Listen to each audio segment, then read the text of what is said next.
So it looks like Dan the Hyman Divider Schneider is officially suing the producers of Quiet on Set for defamation, claiming that they falsely portrayed him as a predator. The court document is actually available to read, and I want to say it's about 24 to 28 pages or so. But let's take a look at some of these highlights real quick. Quiet on Set's portrayal of Schneider is a hit job.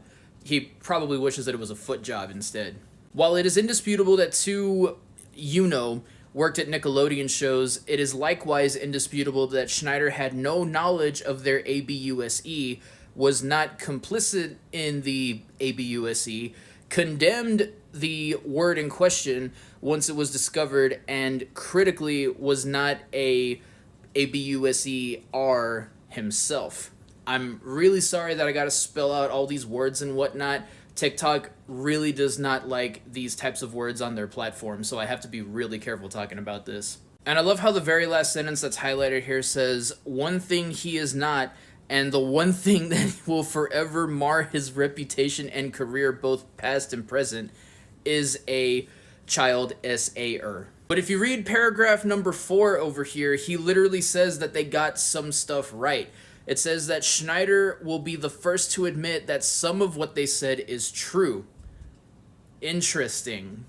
He says he was blind to the pain that some of his behaviors caused certain colleagues, subordinates, and cast members. I don't know about you guys, man, but to me, that honestly sounds like a confession, because if you truly had nothing to hide, there would be nothing to confess. For the rest of the document, they actually go into each and every individual episode, and they try to dispel any false claims, including the trailer itself. Like here, he criticizes the word true crime event in general.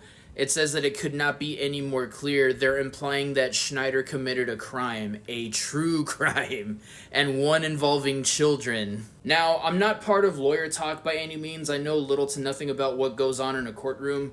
So correct me if I'm wrong, but I thought Dan could not sue the creators of Quiet on Set because they made a documentary specifically. I was always under the impression that you could basically make documentaries about anything that you want and nothing could really happen to you because it's a documentary specifically.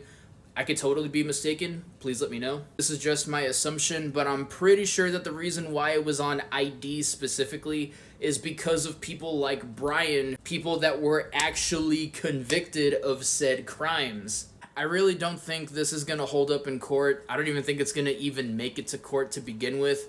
We've been talking about Dan getting the Van Schneider for years. This is not new information by any means. You ain't fooling anybody, homie.